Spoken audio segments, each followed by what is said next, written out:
मित्रांनो, मी आहे आपला मित्र विनाश भगत आणि आपण बघत आहेत आपले सर्वांचे यूट्यूब चॅनल अपनावी नेटवर्क. मित्रांनो, आज आपण आजच्या या व्हिडिओमध्ये TS आणि AS बाबत संपूर्ण माहिती आपण आजच्यामध्ये घेणार आहोत. TS, AS आणि प्रोग्रेस रिपोर्टिंग कशी करायची हे सर्व माहिती आजच्या या व्हिडिओमध्ये तुम्हाला नक्कीच मिळणार आहे. ठीक आहे, तर त्यासाठी सुरू करू आपला आजचा व्हिडिओ. चला तर आपल्या कम्प्युटरच्या स्क्रीनवर. मित्रांनो, सर्वप्रथम लॉग इन कसं करायचं याबाबतचा व्हिडिओ जो आहे तो आपल्या या चॅनलवर उपलब्ध आहे, सर्वांनी बघून घ्यायचा आहे. ठीक आहे, तर ज्यांना जे आपलं लॉग इन असते ते लॉग इन करता येत नाही त्यांनी सर्वांनी आजचा हा व्हिडिओ नक्कीच बघून घ्यायचा आहे. ठीक आहे, आणि आजच्या व्हिडिओमध्ये मी लॉग इन कसं करायचं हे तुम्हाला जरी नक्की सांगितलेलं नसलं तरी बाकीच्या व्हिडिओमध्ये मी लॉग इन कसं करायचं त्याच्याबद्दल माहिती दिलेली आहे. ठीक आहे, लॉग इन आपल्याला ॲडमिन करायचं आहे. ॲडमिनच्या लॉग इनमध्येच आपल्याला TS आणि AS टाकायचं असतं. ॲडमिनचं लॉग इन तुम्ही बघू शकता इथं, आणि ॲडमिनच्या लॉग इनमध्ये आपल्याला ॲडमिनच्या लॉग इनमध्येच TS आणि AS जे आहे ते करायचं आहे. ठीक आहे, तर इथं तुम्ही बघू शकता अशा प्रकारचं ॲडमिन लॉग इन केल्यानंतर लॉग इनचं डॅशबोर्ड दिसते. सर्वांनी एक महत्त्वाची गोष्ट लक्षात घ्यायची की ज्या वर्षाचं तुम्हाला TS AS करायचं आहे त्यासाठी स्विच युनिट म्हणून एक ऑप्शन आहे, त्याच्यामध्ये साल निवडून तुमची ॲक्टिव्हिटी तुम्ही याच्यामध्ये घेऊ शकता. ठीक आहे, आपल्याला 24-25चं करायचं आहे, त्यासाठी इथं 3 पॉईंट आहेत, त्याच्यावर क्लिक करायचं आहे. प्लॅनिंगमध्ये तुमची ॲक्टिव्हिटी पाहून घ्यायची आहे मॅनेज प्लॅनमध्ये जाऊन. ठीक आहे, मॅनेज प्लॅनमध्ये जाऊन तुमची ॲक्टिव्हिटी कोड तुम्ही ह्या सगळ्या गोष्टी मॅनेज प्लॅनमध्ये जाऊन तुमचा मंजूर आराखड्यामध्ये ज्या ॲक्टिव्हिटीज आहेत त्याच ॲक्टिव्हिटी तुम्हाला याच्यामध्ये पेमेंट करता येते आणि त्या ॲक्टिव्हिटी ज्या आहेत ते तुम्ही याच्यामध्ये शो करून बघू शकता. ठीक आहे, प्लॅन अप्रूव्हलमध्ये जायचं, गेट डाटा करायचा आहे.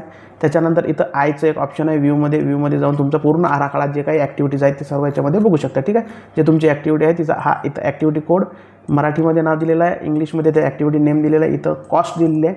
ठीक आहे, हे सर्व प्रकारचे याच्यामध्ये दिलेलं आहे. ओके, त्याच्यानंतर इथं तुम्ही बघू शकता खाली प्रोग्रेस रिपोर्टिंग म्हणून एक ऑप्शन आहे, त्याच्यामध्ये TS आहे. ठीक आहे, TS म्हणजे टेक्निकल सँक्शन. टेक्निकल सँक्शनमध्ये आपल्याला रजिस्टर टेक्निकल सँक्शनवर क्लिक करायचं आहे आणि रजिस्टर टेक्निकल सँक्शनवर क्लिक केल्यानंतर रजिस्टर टेक्निकल सँक्शनचं जे पेज आहे ते इथं ओपन होणार आहे. ॲक्टिव्हिटी टॅबमध्ये पब्लिक वर्क घ्यायचं आहे, गेट डाटा करायचा आहे. गेट डाटा केल्यानंतर आपल्या प्लॅनमध्ये जेवढ्या काही ॲक्टिव्हिटीज असतील ज्याचं आपल्याला पेमेंट करायचं आहे ते सर्व ॲक्टिव्हिटी इथं शो होतील. ठीक आहे, इथं 10 आहेत शो, 10 एंट्रीज बाय शो. तुम्ही 100 एंट्री याच्यापाशी शो करू शकता. ठीक आहे, त्याच्यानंतर इथं सर्चचे ऑप्शन आहे, जो ॲक्टिव्हिटी कोड तुम्ही कॉपी केला होता तो इथं टाकू शकता. ठीक आहे, इथं तुम्ही बघू शकता ॲक्टिव्हिटी कोड टाकल्यानंतर इथं ते ॲक्टिव्हिटी इथं शो झालेली आहे. जर हा ॲक्टिव्हिटी कोड तुम्ही घेतला नसेल तर तुम्ही याच्यामध्ये कोणती तरी एक बाब आपल्याला लक्षात असायला पाहिजे, थीम नेम असायला पाहिजे, थीमचा नेम असायला पाहिजे. ॲक्टिव्हिटी कोड इथं वर दिलेलंच आहे, किंवा मराठीमध्ये डिस्क्रिप्शनमध्ये तुम्ही मराठीत नाव देऊ शकता, ते नाव तुम्ही याच्यामध्ये सर्च करू शकता. ठीक आहे, परंतु आपल्याला ॲक्टिव्हिटी कोड आपण घेतला होता तो इथं सर्च केला. त्याच्यानंतर इथं बघू शकता तुम्ही ॲक्टिव्हिटी नेम आलेला आहे, ॲक्टिव्हिटी कोड इथं दिलेला आहे. त्याच्यानंतर इथं रिक्वायर्ड म्हणून एक ऑप्शन आहे, रिक्वायरवर क्लिक करायचं आणि ओके करायचं आहे. रिक्वायर्डवर क्लिक केल्यानंतर आपलं पेज जे आहे ते समोर जाणार आहे. पुढे गेल्यानंतर तुम्ही इथं बघू शकता पुढचं जे पेज आहे ते सुद्धा आपल्याला इथं शो होणार आहे. ठीक आहे, त्याच्यानंतर इथं बघू शकता रजिस्टर टेक्निकल सँक्शन म्हणून आलेला आहे. हा ॲक्टिव्हिटीचा कोड आहे, हे ॲक्टिव्हिटीचं नेम आहे, हे त्याच्यानंतर प्रोपोज कॉस्ट जे आहे आपल्या ॲक्टिव्हिटीची ते आहे. त्याच्यानंतर तेच कॉस्ट जे आहे ते कॉपी करून ते टाकायचे आहे. ठीक आहे, दोन्ही कॉस्ट सेम असायलाच पाहिजे असे काही अट नाही आहे, पण आपण पूर्ण त्यांना देतो. ठीक आहे, त्याच्यानंतर ॲथॉरिटी जे आहे ते ग्रामपंचायत असते. टेक्निकल नंबर जो आहे तो तुम्हाला इथं टाकून घ्यायचा आहे. ठीक आहे, TS नंबर टाकल्यानंतरच पुढची प्रोसेस आपल्याला करता येणार आहे. तर TS आपण स्कॅन करून घेतलं होतं. ठीक आहे, ह्या TS नंबर जे आहे तो आपण टाकून घेतलेला आहे, एस्टिमेट मॅन्डेज टाकलेला आहे. TSचं डेट जे आहे ते TSच्या वर जो शिक्का मारलेला असतो त्याच्यावरच ते TSची डेट दिलेली असते. ठीक आहे, ती TSची डेट तुम्ही घेऊन घ्यायची आहे. त्याच्यानंतर इथं तुम्ही बघू शकता की इथं तुम्हाला जे आहे ते TS अपलोड करायचं आहे, परंतु एक लक्षात घ्या की इथं ओनली PDF अपलोड होते. ठीक आहे, कोणतं ओनली PDF इथं खाली दिलेलं आहे, allowed file tap for only PDF जोपर्यंत करत नाही तोपर्यंत तुमचं हे घेणार नाही. ठीक आहे, JPG PNG हे चालत नाही, त्याच्यामुळे तुम्ही इथं ओनली PDF हे अपलोड करायचं आहे. ठीक आहे, तर आपण ओनली PDF जे आहे ते अपलोड करून घेऊ. इथं आता आपण PDF निवडून घेतलेली आहे. ठीक आहे, इथं सेव्हवर क्लिक केलेलं आहे. सेव्हवर क्लिक केल्यानंतर आपली जी PDF आहे ते इथं सक्सेसफुली अपलोड जे आहे ते होणार. ठीक आहे, प्रत्येकाने आपलं ठराव जो असतो त्याच्यानंतर TS असते, MB असते, ह्या गोष्टी ज्या आहेत ते JPGचे PDFच्या स्वरूपात जे आहेत ते नक्कीच स्कॅन करून घ्यायचे आहेत. सक्सेसफुली झालेला आहे डाटा. त्याच्यानंतर इथं बघा डबल 3 पॉईंटवर जायचं आहे. त्याच्यानंतर इथं प्रोग्रेस रिपोर्टिंगवर ॲडमिन सँक्शनवर जाऊन रजिस्टर ॲडमिन सँक्शनवर क्लिक करायचं. TS आणि AS म्हणजे ॲडमिन सँक्शन. ठीक आहे, त्याच्यानंतर रजिस्टर ॲडमिन सँक्शनचं एक पेज ओपन होईल. ॲक्टिव्हिटी टॅबमध्ये ॲक्टिव्हिटीमध्ये पब्लिक वर्कमध्ये गेट डाटा करायचा आहे. ठीक आहे, गेट डाटा केल्यानंतर इथं तुम्ही बघू शकता की तुमची ॲक्टिव्हिटी जी आहे ते इथं शो होईल. त्याच्यानंतर इथं जे आहे ते तुमच्या 10 एंट्रीजच्या नुसार घेऊन घ्यायचं आहे. इथं बघितल्यानंतर त्याच्यानंतर इथं तुम्ही बघू शकता की ही जी ॲक्टिव्हिटी आहे ही ॲक्टिव्हिटी खाली शो झालेली आहे. इथं अप्रूव्हलचा एक ऑप्शन आहे, अप्रूव्हलवर क्लिक करायचं. ॲक्टिव्हिटी सर्च करायचं असेल तर इथं ॲक्टिव्हिटी कोड, ॲक्टिव्हिटी नेम किंवा थीम टाकून तुम्ही सर्च करू शकता. ठीक आहे. तर अशा प्रकारे आपण ॲक्टिव्हिटी सर्च करून घेतलेली आहे. आता ॲक्टिव्हिटी सर्च केल्यानंतर इथं अप्रूव्हलचं ऑप्शन आहे, अप्रूव्हल क्लिक करायचं आहे. ठीक आहे. ॲड डिटेलवर क्लिक करायचं आहे. ओके केल्यानंतर सर्व माहिती जी आहे ते आपल्यासमोर इथं शो होते. ठीक आहे. इथं शो झाल्यानंतर इथं तुम्ही बघू शकता का रजिस्टर ॲडमिन सँक्शन जे आहे ते इथं शो झालेलं आहे. ॲक्टिव्हिटी नेम आहे, ॲक्टिव्हिटी आपण टाकलेली आराखड्यातली रक्कम आहे आणि मंजूर केलेली रक्कम आहे. ठीक आहे. त्याच्यानंतर खाली जे आहे फंड ॲलोकेशन डिटेल्स प्लॅन जे आहे तो पूर्ण इथं याच्यामध्ये दिलेला आहे. संपूर्ण ॲक्टिव्हिटीची जी माहिती आहे ती सर्व याच्यामध्ये दिलेली असते. ठीक आहे. कोणत्या कमिशनमधून आहे, टाईड आहे, अनटाईड आहे, रक्कम काय आहे. ठीक आहे. हे एक नॉर्मल गोष्ट आहे.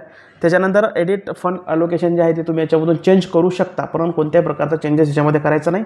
चेंजेस केला की याच्यात टेक्निकल प्रॉब्लेम येतो. ठीक आहे. त्याच्यानंतर ॲडमिन, आता ॲडमिन म्हणजे काय तर ठराव नंबर असते. ठीक आहे. इथं ठराव नंबर टाकून घ्यायचा आहे. ठीक आहे. त्याच्यानंतर ॲथॉरिटी कोण आहे तर ग्रामपंचायत आहे. त्याचबरोबर तुमची जी आहे ते डेट पाहून घ्यायची आहे मीटिंगची. ठीक आहे. मीटिंगची डेट जी आहे ते पाहून घ्यायची आहे. ती मीटिंगची डेट तुम्हाला इथे टाकायची आहे आणि इथं डबल पाहू शकता की तुम्ही ओनली PDF म्हणून तुमचा ठराव अपलोड करायचा. ठीक आहे. अपलोड ऑर्डरमध्ये, ऑर्डर म्हणजे ठराव. ठीक आहे. ठराव टाकलेला आहे आणि सेव्ह केलेला आहे. ॲडमिनचा जो सँक्शन असते ते ठराव असते, टेक्निकलचं सँक्शन जे आहे ते TS असते. ठीक आहे. अशा प्रकारे आपलं सर्व TS आणि AS आपण टाकून घेतलेलं आहे.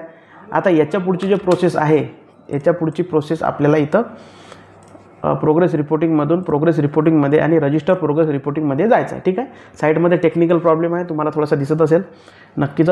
ठीक आहे. त्याच्यानंतर प्रोग्रेस रिपोर्टिंगमध्ये गेल्यानंतर ॲक्टिव्हिटी टॅबमध्ये सिलेक्ट करायचं आहे, पब्लिक वर्कमध्ये जायचं आहे आणि गेट डाटा करायचा आहे.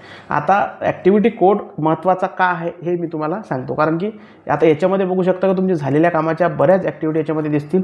नो कॉस्ट ॲक्टिव्हिटीसुद्धा याच्यामध्ये बऱ्याच आहेत, परंतु तुम्ही जर तो ॲक्टिव्हिटी कोड याच्यात टाकला तर तो ॲक्टिव्हिटी कोड तुम्हाला दिसते. ठीक आहे. हाच तो आपला ॲक्टिव्हिटी आहे. याच्यामध्ये आपल्याला जे प्रोग्रेस रिपोर्टिंग करायचं आहे. ठीक आहे. इथं चेंज ॲक्टिव्हिटी स्टेटसवर क्लिक करायचं आहे, ओके करायचं आहे. त्याच्यानंतर पुढचा नवीन विंडो ओपन होतो. याच्यामध्ये बघू शकता ॲक्टिव्हिटी कोड आलेला आहे, ॲक्टिव्हिटी नेम आलेला आहे, ॲक्टिव्हिटी प्रोपोज कॉस्ट आलेली आहे, ॲक्टिव्हिटी स्टेटस आलेला आहे. स्टेटस जे आहे ते कधीही ऑन गोईंग करायचं आहे. ठीक आहे. ऑन गोईंग केल्यानंतर इथं डेट घ्यायची आहे.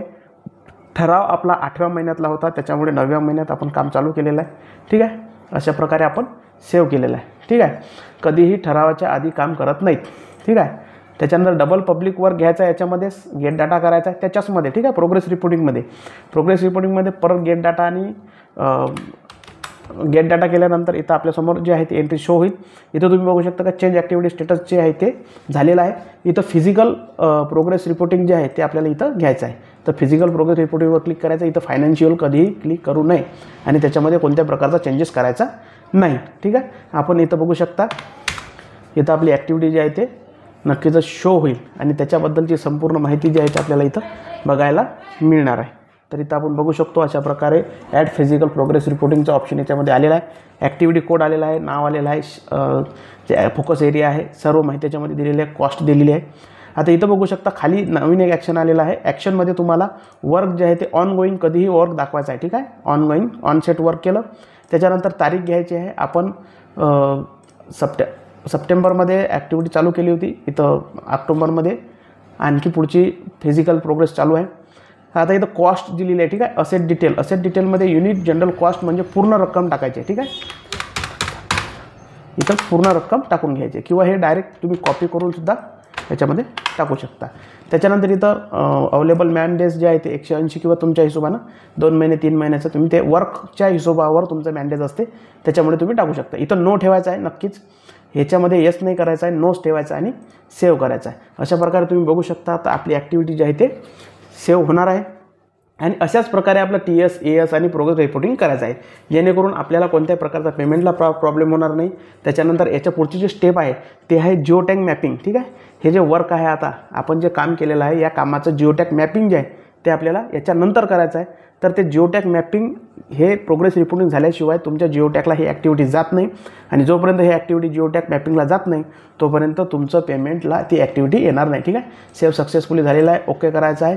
आणि आता तुम्ही तुमचं जे लॉगिन आहे ते लॉगिन ओपन करून जिओ टॅगचं त्याच्यामध्ये बघू शकता की तो जो ॲक्टिव्हिटी कोड होता तो कोड टाकून तुम्ही बघू शकता की त्याच्यामध्ये ती ॲक्टिव्हिटी आलेली आहे. आता ती ॲक्टिव्हिटी आली नाही आली याच्याबाबतचा व्हिडिओ आपण नक्कीच उद्या बघणार आहोत. तर मित्रांनो, हा व्हिडिओ तुम्हाला कसा वाटला? व्हिडिओ आवडल्यास लाईक करा, कमेंट करा आणि नक्कीच शेअर करा. चॅनलला नक्की सबस्क्राईब करा.